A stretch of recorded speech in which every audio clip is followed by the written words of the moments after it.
This girl gave me a rough time one time. She goes, well, why does a guy make more an hour to do the exact same job? I go, I'll tell you why. Because in the unlikely event that we're both on a Titanic and it starts to sink, for some screwed up reason, you get to leave with the kids and I have to stay. Hey guys, I'm Ryan. I'm Adam. And this is Two Neighbors. So Adam, what are we watching today? More Bill Burr. Cool. Because we like Bill Burr. We do. And this is, it's got an interesting title. It's called Titanic is a Horror Film. I love Titanic. Pretty good movie. Like, I watched it obsessively. And it's not because I was like 12 years old at the time and it was like the first movie I really saw boobs in. You had a crush on Leo. Yeah. Painting the photo of Rose. Yes, okay, fair enough. Yeah. But it was a great movie. I was like obsessed with the Titanic when I was a kid. Like Yeah. I have all the books about Titanic, so, and every fact I remember, so. Some great documentaries. Some very entertaining documentaries. Absolutely, absolutely. So yeah, Bill Burr, Titanic is a horror film. Awesome. Let's do it. I'm a loser, people. Oh yeah, let's get that out of the way. 36, not married, I sleep on a futon. My back hurts. It's awful. I'm at that age where everybody I know is getting married. Dude, let me ask you a question. Why the hell do people keep getting married? You know what I mean? Isn't anybody looking at the stats? What's it like, 3 out of 4 marriages go right down the drain now?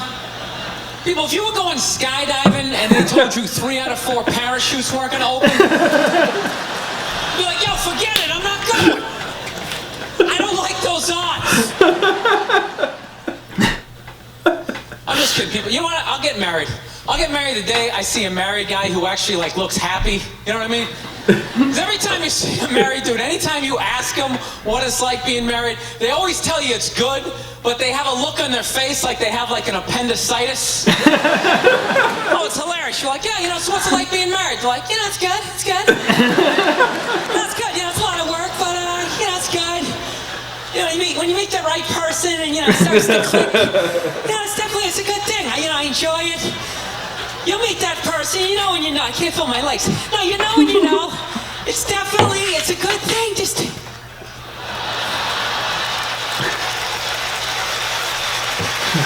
I love women though. This is my deal.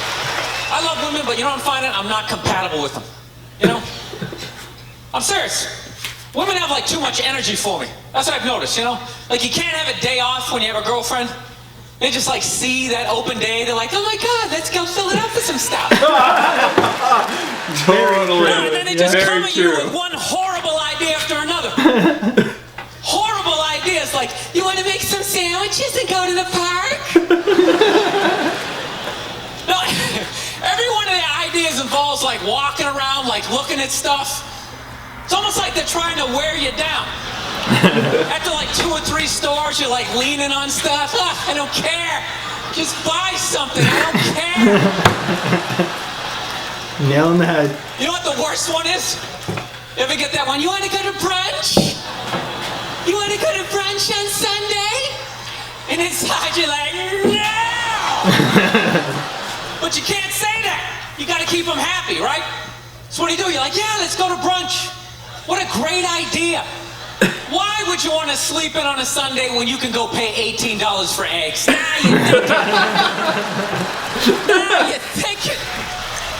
Then we can sit around and listen to your friends have moronic conversations about the eggs like, is that pesto? Is that pesto in your omelet?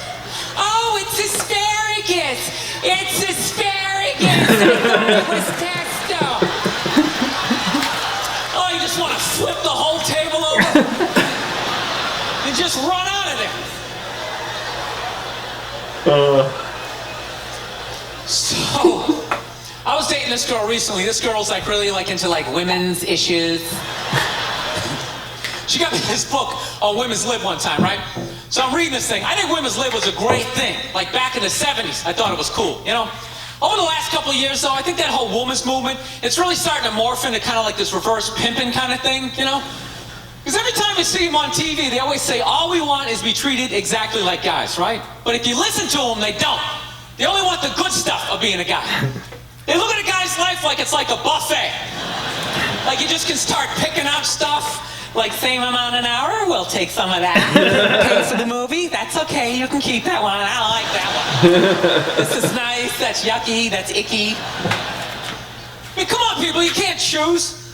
This girl gave me a rough time one time. She goes, well, why does a guy make more an hour to do the exact same job? I go, I'll tell you why. Because in the unlikely event that we're both on a Titanic and it starts to sink, for some screwed up reason, you get to leave with the kids and I have to stay. No, that's why I get the $1 more an hour. You know, if there's a house fire, it's always women and children first. I gotta stand there with like the back of my shirt on fire going, let's go people, let's go, let's go. So that's how I look at it. No, it's $1 an hour surcharge. Seriously, that if something screwed up happens, either I can't leave or I gotta like get in the way of it to give you a head start, like rabid dog, run honey, 1 Mississippi, 2 Mississippi. You hear a bump in the night, I gotta go check it out, like yes, he does have a knife. That's good. Oh, it's so good. No, I don't. I don't think a woman should make $1 less an hour to do the exact same job, okay? I'm not saying that. All I'm saying is if you're gonna make what I make when the boat sinks, you better be standing right there next to me, listening to that guy play the cello. Then you get the corner office. I don't got a problem. You got all the benefits. That's why I didn't like that movie, The Titanic. You know what I hate about that movie? Every girl I meet thinks that movie's romantic. Like, oh my God, that was so romantic, don't you think? No! No, it was a horror film. And they're always like, why? Why? Because all the guys died. See, you're sitting there watching it going, who would I be in that scenario? You be that chick floating away on the big piece of luggage. I'm watching it going, who would I be? I'd be that dude when like the boat breaks in half, that dude who like falls straight down, bangs off the stuff and goes into the water. That's who I'd be. I'd be wearing a tuxedo, not because I wanted to, but you wanted to dress up that night, right? And I'd just be falling the whole way down. I should have humped that chicken first class. All right, I'm out of time. You guys are a lot of fun. Thank you very much. Oh, good. Oh, that was good. That was so good. Oh. It was funny. Oh, I think I got the hiccups now. Get it to you again. Oh, good. Oh, that's really good. Oh, yeah, it's happening.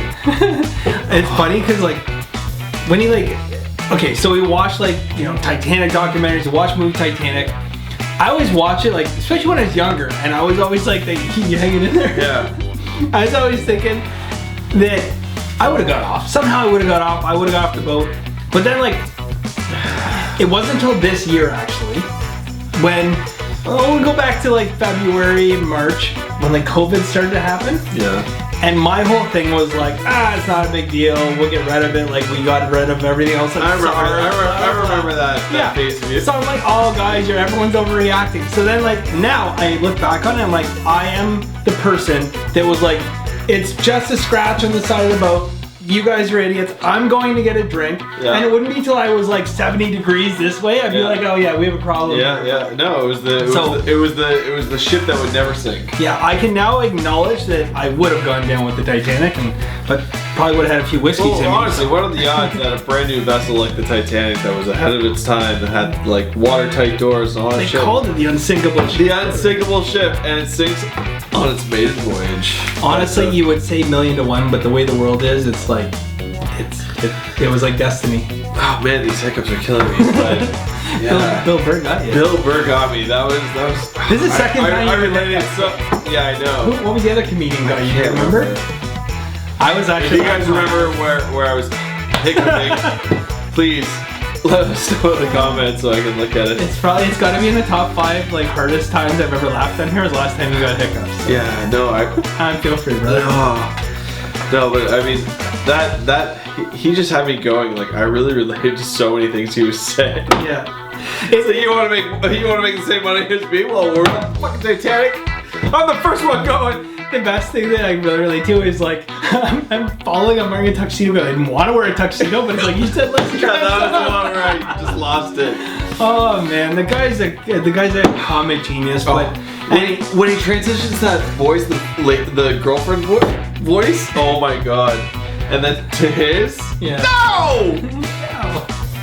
Anyways, guys, if you guys have any more ideas that we haven't done, like Bill Burr, or maybe some new comedians or anything, I'll take it from here. By the There way, you go. leave a comment down below, guys. Put hashtag my request, and please leave a link to the exact video that you want to watch, so we make sure that we watch the right one, and then you guys don't have to go and yell at us and say that was the right one. But yeah, guys, honestly, thank you very much. If you guys could like, share, and subscribe, that would be huge. We really appreciate it.